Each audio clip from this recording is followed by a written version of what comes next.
gonna byabufuzi bwe bikoseza bya busuubuzi sinagafuna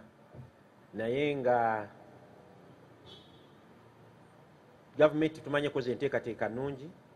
nga tukwasaganiza wamu n'ab'ebyokwerinda n'ab'ensonga ekyekikwatibwako okulaba nti ebyobufuzi ate tebitaataaganya bizinesi z'abantu ekyo bagezezaako okukikola ndowooza naye tetunafuna nnyo mawulire nti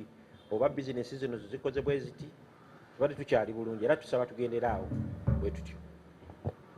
Tweyanza nnyo tweyanze ndowooza akasembayo kakave wange downtown ako okukiddamu ebintu ebitundibwa essaawa eno either bikolebwa wano oba biva wabweru. Ebikolebwa wano tukakasa nga tukozesa ekitongole kya UNBS okulaba nti bituukaga n'omutindo bwe ziba ngoye abakola engoye omutindo gwo weeguli. Ebiva ebweru tugezezaako okulaba nti tubikebera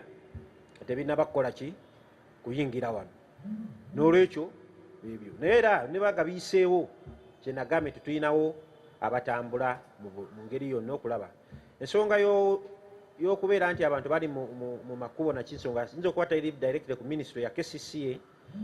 naye ndowooza bagezezaako okulaba nga batereeza embeera okulaba nti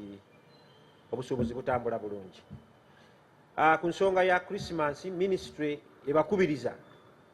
mugende mugule ebintu by'abasuubuzi bye balina omutindo mulungi kyekyo omutindo temweraliikirira UNBS ensonga ezikolako bulungi era ebintu byetwakkiriza okuyingira byonna byaki bya mutindo n'olwekyo tubakubiriza mugende mugule ebintu muwagire ate n'omwoleso guno oyinza okubaako kyofunayo kuba bajja kubayo n'abalala era abatunda ebintu ng'ebyo n'olwekyo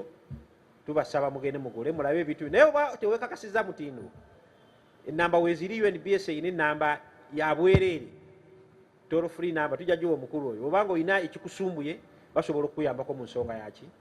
mu nsonga y'omutindo n'olwekyo mbagaliza Christmas ennungi n'omwaka omujja ogw'essanyu n'okulonda okulungi mwebale nnyo okutuuliriza n'okubayita nti temwerabira nga ennaku z'omwezi 12 ne 14 mujje mu Motive Grounds ebugoloobi tujja kubaaniriza n'essanyu. Kale tweyanza ne tweyanze.